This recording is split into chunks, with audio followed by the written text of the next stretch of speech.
Fala galera, vamos lá, estamos de volta aqui nesses blocos conversando sobre impedimento e suspeição. Joga na telinha aí para mim.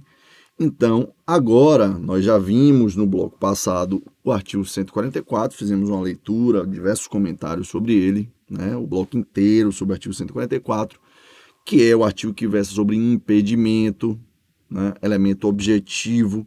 E agora a gente vai para a suspeição, os elementos subjetivos que impedem o magistrado de atuar num processo. A suspeição do juiz, Código de Processo Civil, artigo 145, se ele for, amigo íntimo ou inimigo de qualquer das partes ou de seus advogados. Amigo íntimo ou inimigo de qualquer das partes ou de seus advogados. Meus caros, é curioso, né? Como a gente tenta, né, desempenhar o processo de uma forma mais lisa, de uma forma mais clara, de uma forma mais segura. Mas nos deparamos com algumas circunstâncias que são delicadas. Lá no artigo 144, nós falamos sobre as hipóteses de impedimento, que são hipóteses objetivas. Aqui no artigo 145, nós estamos falando das hipóteses de suspeição, que são hipóteses subjetivas, são hipóteses mais abertas, né, com suporte fático mais aberto. Portanto, carece de uma lógica probatória um pouco mais densa. Como é que eu comprovo que um juiz é amigo íntimo ou inimigo de qualquer das partes? Porque amizade ou inimizade é algo estupidamente subjetivo, né?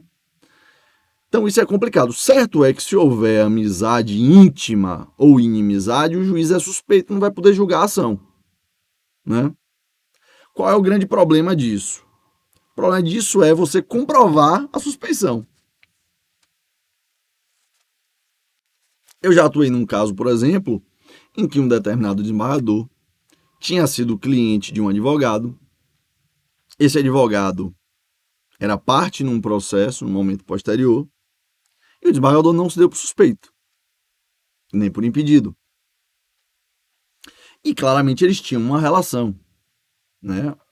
O desembargador tinha respondido a um processo, tinha contratado aquele advogado, por anos e anos eles tiveram uma relação profissional. Algum tempo depois, esse advogado era parte num processo em que esse desembargador era o relator, era o julgador principal, e ele não entendia que ele era impedido ou suspeito.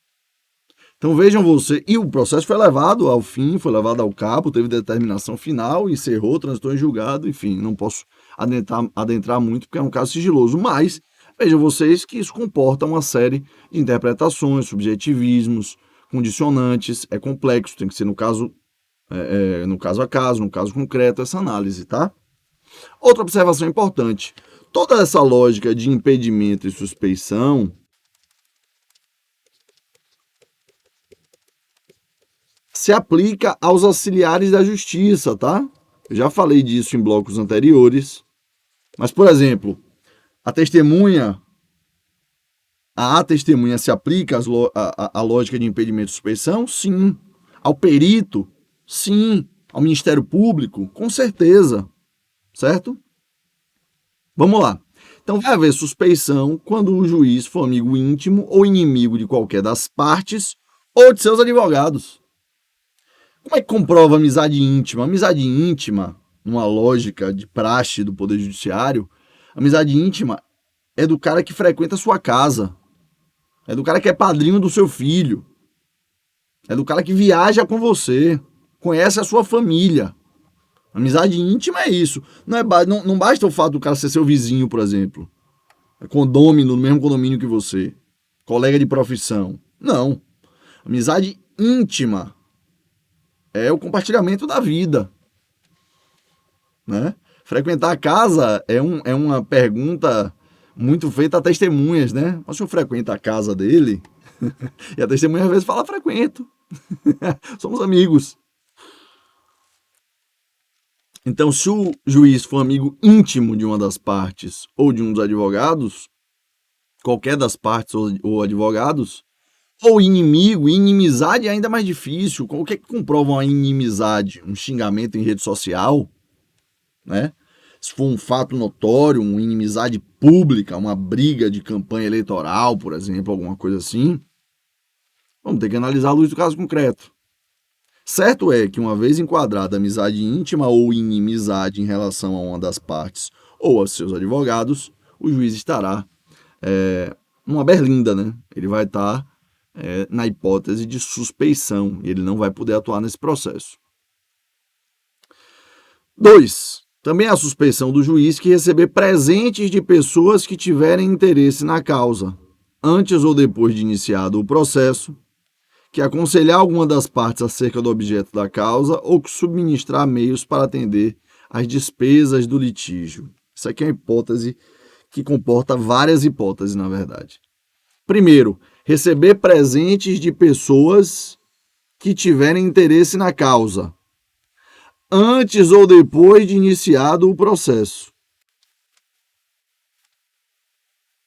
2. Que aconselhar alguma das partes acerca do objeto da causa. Ou 3. Que subministrar meios para atender às despesas do litígio, ou seja, financiar o processo.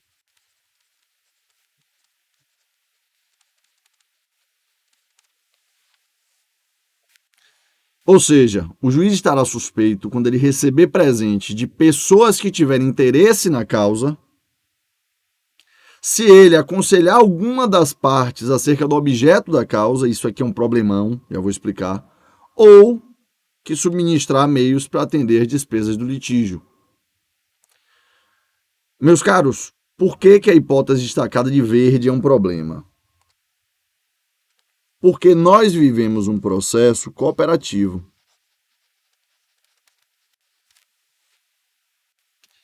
É um modelo de processo cooperativo. E lá no artigo, lá nas normas fundamentais, artigos 5º, 6º, nós falamos em cooperação, que não é a mesma cooperação do 67 a 69, é outra coisa, tá?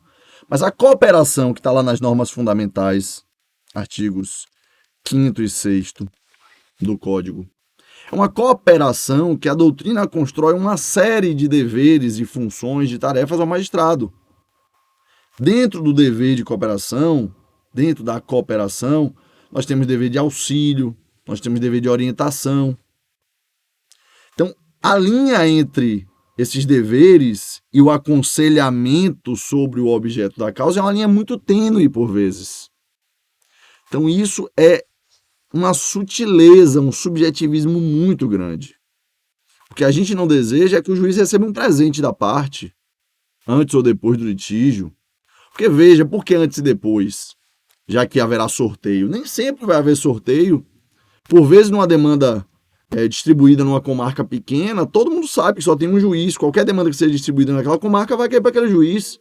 Não vai ficar presenteando o juiz com uma festa, um uísque, um carro, algum benefício, né, de alguma clínica, alguma empresa. Porque isso vai induzir o magistrado. Está errado. Né? Isso fere imparcialidade. Mas isso é muito subjetivo e isso deve ser demonstrado à luz do caso concreto.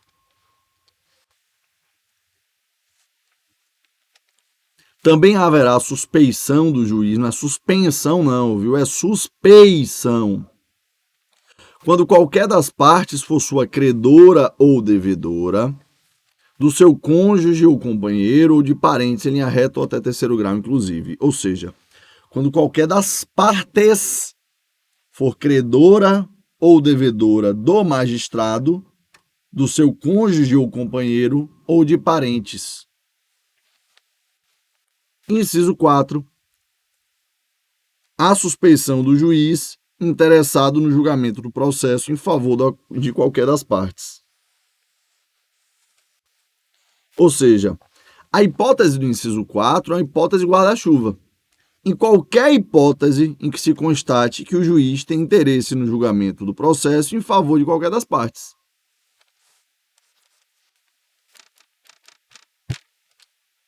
Sempre que eu entender que o magistrado tem interesse que o julgamento do processo se dê em favor de alguma das partes, eu vou precisar arguir a suspeição do magistrado. Isso vai se dar por meio de um incidente, né? Tanto o impedimento quanto a suspeição vão se dar por meio de um incidente suscitado pelas partes ou pelo Ministério Público, onde o juiz vai poder se defender e dizer, não, eu não tenho interesse nenhum, não. Ou ele pode aceitar, é verdade, eu sou suspeito, não devo julgar.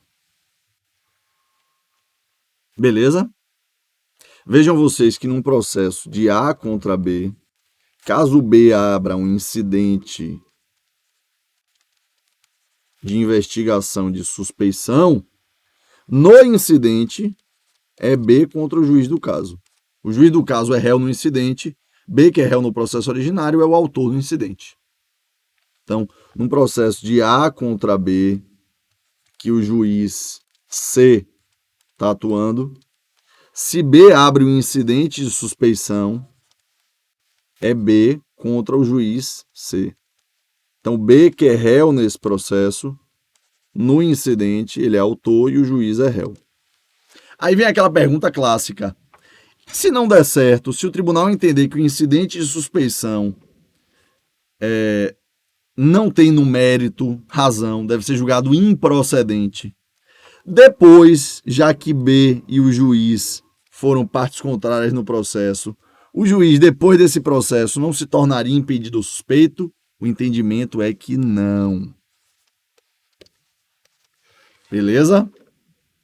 Se você abrir um processo, um incidente de suspeição contra o magistrado e for julgada improcedente essa demanda, depois o juiz retoma a sua posição no processo e esse processo segue a sua marcha natural.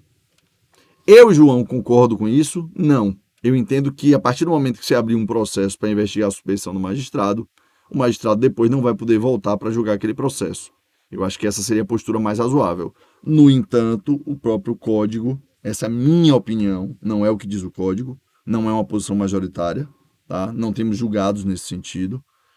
Então não dá para sustentar essa posição hoje no sistema. Até porque o código fala expressamente que não se pode criar supervenientemente um motivo para enquadrar o juiz como impedido ou suspeito. Né? Porque eu poderia perfeitamente fazer isso de má fé. Então, por hora, não dá para considerar essa hipótese. Por hora, passando a limpo, se o juiz for colocado como réu, como suscitado, que é o termo correto, no incidente de suspeição, e esse incidente for julgado improcedente, o juiz volta a atuar naquele processo. Parágrafo 1º do artigo 145. Continuando, tá? Poderá o juiz declarar-se suspeito por motivo de foro íntimo sem necessidade de declarar suas razões. Essa é uma previsão do CPC que eu, João, entendo como um absurdo. Eu acho um absurdo isso aqui. Não concordo, não gosto dessa previsão, acho que é extremamente mal utilizada, acho que é um déficit de segurança jurídica, de lisura do processo. Vamos reler isso aqui. Poderá o juiz declarar-se suspeito por motivo de foro íntimo, sem necessidade de declarar suas razões. E isso é qualquer tempo no processo, meus caros. Vou dizer o que é que acontece na prática. Eu já atuei num processo que era A contra B, que vários recursos chegaram ao tribunal. Então, recurso 1, recurso 2, recurso 3. E uma determinada desembargadora Y, era a relatora de todos esses recursos, né? Por conta da conexão e das regras de prevenção. E ela foi dando diversas decisões. Ela deu uma decisão nesse processo, ela deu uma decisão nesse, ela deu uma decisão nesse. Ela foi dando várias decisões. Decisões muito controversas. Mas tudo no campo muito subjetivo. Em algum momento foi deflagrada uma operação pela Polícia Federal e pela Justiça aqui no TJBA. E essa desembargadora foi investigada. E ela soube que ela seria afastada do cargo. Não tinha relação com esse processo. Ela estava sendo investigada por outros processos. Mas em algum momento ela simplesmente falou: por motivo de foro íntimo, sou suspeita para julgar esse processo, estou me retirando.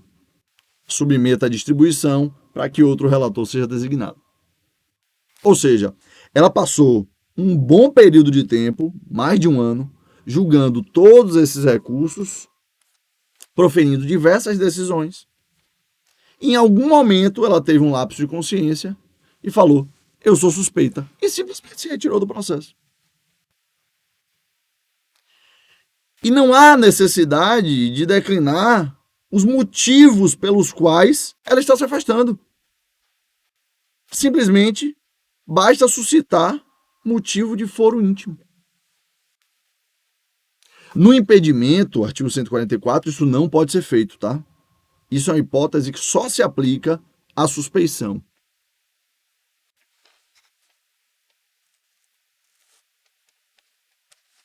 Parágrafo 2º. Será ilegítima a alegação de suspeição quando houver sido provocada por quem a alega, né, que seria aquela hipótese de, bom, eu vou induzir o juiz a ser suspeito, e aí eu vou tirar ele do caso. Isso é uma hipótese de arguição de suspeição ilegítima, nos termos da lei. E também será ilegítima a alegação, parágrafo 2º do artigo 145, inciso 2, quando a parte que alega houver praticado ato que signifique manifesta aceitação do arguído, porque aí seria uma hipótese de comportamento contraditório. Beleza, galera? Vamos avançar um pouquinho mais na sistematização aqui de impedimento e suspeição? Vou mudar a letra, tá? Para a gente ficar mais organizado. Vou colocar aqui um azul bem escuro. Já vimos os artigos 144 e 145, vamos agora para o artigo 146 do Código, mas antes me permitam tomar uma água. Perdão. Vamos seguir. Artigo 146 do Código de Processo Civil. No prazo de 15 dias, se é prazo processual e é prazo em dias úteis. No prazo de 15 dias, a contar do conhecimento do fato, a parte alegará o impedimento ou a suspeição em petição específica dirigida ao juiz do processo, na qual indicará o fundamento da recusa, podendo instruí-la com documentos em que se fundar a alegação e com rol de testemunhas. Então, meus caros, a partir da ciência do fato, ou seja, suporte fático, que enseja o enquadramento nas hipóteses dos artigos 144 ou 145, impedimento ou suspeição, o lapso temporal para peticionar arguindo o impedimento ou suspeição é de 15 dias úteis. É claro que o conhecimento do fato, se não for algo documental, se não for algo tão objetivo, fica solto, né? A parte pode usar isso mais para frente, pode usar isso de imediato, né? Porque é difícil você comprovar o momento exato que você tomou conhecimento de um fato. Se for um documento, tudo bem, tá lá a data registrada. Mas se for algo menos formal, fica difícil. Então é difícil gerir esse prazo de 15 dias. Acaba que se permite que isso seja arguído a qualquer tempo. Tá bom? Mas se o fato tiver um marco objetivo, no prazo de 15 dias a contar do conhecimento do fato, a parte tem que alegar o impedimento de suspeição sob pena de preclusão. Ok? Nessa petição, onde cientifica-se o juízo sobre a alegação de impedimento ou suspeição, a parte deve indicar um bom fundamento, o enquadramento no 144 ou no 145, e pode instruí-la Pode instruir essa arguição com documentos, inclusive com rol de testemunhas. Beleza? Ou seja, 15 dias úteis é para você apresentar uma petição, mais documentos, leia-se provas, e até rol de testemunhas. Do espanhol, testigos. Beleza? Parágrafo 1º do artigo 146. Se reconhecer o impedimento ou a suspeição ao receber a petição, o juiz ordenará imediatamente a remessa dos autos ao seu substituto legal. Fala, porra, é verdade. Estou impedido, sou suspeito. Não posso julgar esse caso. Isso pode acontecer. E aí o que é que ele vai fazer? Ele vai encaminhar a petição e o processo para o seu substituto legal. Olha que bacana se o magistrado fizer isso. Ele reconhece que ele é impedido ou suspeito. E ele fala, vou encaminhar para o substituto legal. Processo liso, correto. Né? Caso contrário, caso ele entenda que ele não é impedido ou suspeito, ele determina a autuação em apartado da petição, ou seja, ele abre um incidente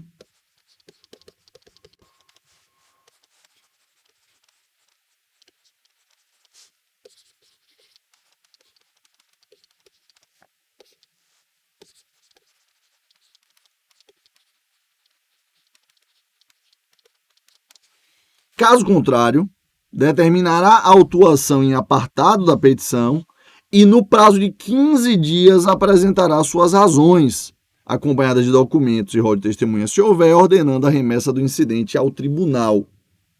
Ou seja, quando a parte toma ciência do fato, do suporte fático que justifica a incidência da norma do 144 ou do 145, em 15 dias úteis, vai peticionar informando ao juízo. Juiz, você é suspeito ou impedido.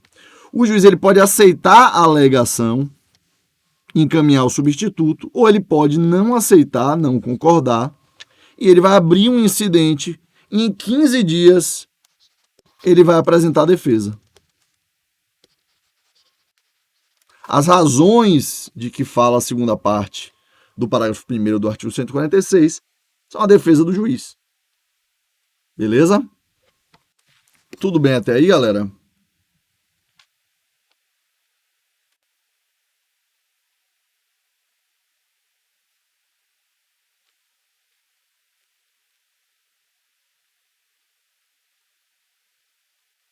Vamos avançar, então? Só dando um checkzinho aqui. Parágrafo 2º do artigo 146.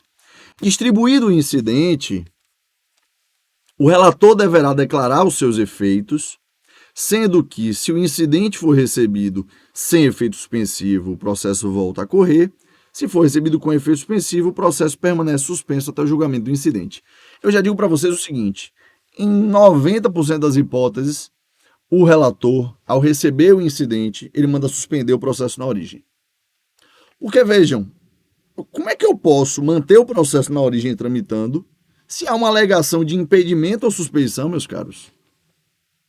A não ser que a alegação seja muito falha, né? Não tenha nenhum arcabouço probatório, não tenha nenhum documento, nada que leve a crer que há impedimento ou suspeição. Aí tudo bem, aí eu até entendo, não suspende, mantém lá seguindo o processo. Mas eu acho irrazoável que você tenha a suscitação de uma sustentação da arguição de um impedimento ou suspeição e você não suspenda o processo na origem. Beleza? Então, quando o relator, seja no tribunal, ou seja, né, o desembargador ou ministro, né, tribunal ou tribunal superior, quando ele recebeu o incidente enviado pelo juiz com a defesa, ele pode, num primeiro momento, conceder efeito suspensivo ou não. Se ele conceder efeito suspensivo, que é 90% dos casos, o processo na origem vai ficar suspenso, aguardando o julgamento do incidente. Se ele não conceder, o processo na origem continua correndo. Podemos avançar? Gostei desse azul é bonito, viu? Ó, eita azul bonito, cor bonita retada. Mas vamos voltar para o nosso tradicional roxo agora. Parágrafo 3º. Enquanto não for declarado o efeito em que é recebido o incidente ou quando este for recebido com efeito suspensivo, a tutela de urgência será requerida. Eventual tutela de urgência será requerida ao substituto legal do magistrado. E o processo naturalmente vai ficar suspenso. Parágrafo 4º. Verificando que a alegação de impedimento ou de suspeição é improcedente, o tribunal rejeitá-la-á. Ou seja, a parte peticionou, o juiz não aceitou, foi aberto o incidente, o juiz apresentou as suas razões, que na prática são uma contestação, e encaminhou para o grau hierarquicamente superior. Quando o relator recebeu, ele pode conceder efeito suspensivo ou não. E ele pode também, verificando que a alegação de impedimento ou suspeição é improcedente, rejeitá-la. Caso acolhida a alegação, tratando-se de impedimento ou de manifesta suspeição, o tribunal condenará o juiz nas custas e remeterá os autos ao seu substituto legal. Reconhecido o impedimento ou suspeição, o tribunal fixará o momento a partir do qual o juiz não poderia ter atuado para anular os atos ou para submeter ao juiz imparcial para convalidação, retificação ou ratificação. O tribunal decretará a nulidade dos atos do juiz se praticados quando já presente o motivo de impedimento ou suspeição. Artigo 147 do Código. Quando 2 ou mais juízes forem parentes, consanguíneos ou afins em linha reta ou colateral até o 3º grau inclusive, o primeiro que conhecer do processo impede que o outro nele atue, caso em que o segundo se excusará remetendo os autos ao seu substituto legal. É muito comum, por exemplo, que nós tenhamos um desembargador mais antigo, né? Uma pessoa mais de idade, uma carreira mais longa, e esse desembargador tenha filhos, e os filhos sejam juízes. Juiz 1, juiz 2, é muito comum que você tenha uma família inteira com a carreira jurídica. Quando 2 ou mais juízes forem parentes, né? Quando um primeiro conhecer do processo, ele impede que o outro conheça também daquele mesmo processo. Então, se esse desembargador, no ano de 1999, já deu uma decisão no processo X, e esse processo X continua tramitando no primeiro grau, se o juiz 1 assume a vara onde esse processo tramita, ele vai ter que se dar por impedido. Ok? Artigo 148, para a gente finalizar. Aplicam-se os motivos, eu já tinha antecipado para vocês isso, aplicam-se os motivos de impedimento e de suspeição ao membro do Ministério Público, aos auxiliares da Justiça, aos demais sujeitos imparciais do processo. Vocês vão ter que voltar lá atrás em sujeitos do processo, quando eu desenhei uma bola, colocando os sujeitos do processo, dividindo entre os parciais e os imparciais. Os imparciais se submetem às regras de impedimento, artigo 144, e de suspeição, artigo 145. Parágrafo 1º. A parte interessada deverá arguir o impedimento ou a suspeição em petição fundamentada e devidamente instruída na primeira oportunidade em que lhe couber falar nos autos, sob pena de preclusão. Parágrafo 2º. O juiz mandará processar o incidente em separado. É uma das poucas hipóteses em que o incidente é processado em separado, porque a regra do Código é que os incidentes foram todos aglutinados dentro do próprio processo. Mas no caso do incidente de impedimento e suspeição, não. A gente segue meio que a lógica do CPC passado, de 73. Então, parágrafo 2º do artigo 148, o juiz mandará processar o incidente em separado e sem suspensão do processo, ouvindo o arguido no prazo de 15 dias e facultando a produção de prova, quando necessário. Ou seja, quando se tratar de incidente de impedimento e suspeição em face de Ministério Público, auxiliares da Justiça ou demais sujeitos, o juiz mandará processar o incidente em separado e sem suspensão do processo. Quando é em relação ao juiz, geralmente se suspende. Quando é em relação a outros sujeitos do processo, a suspensão não é a regra. Detalhe importante. Parágrafo 3º.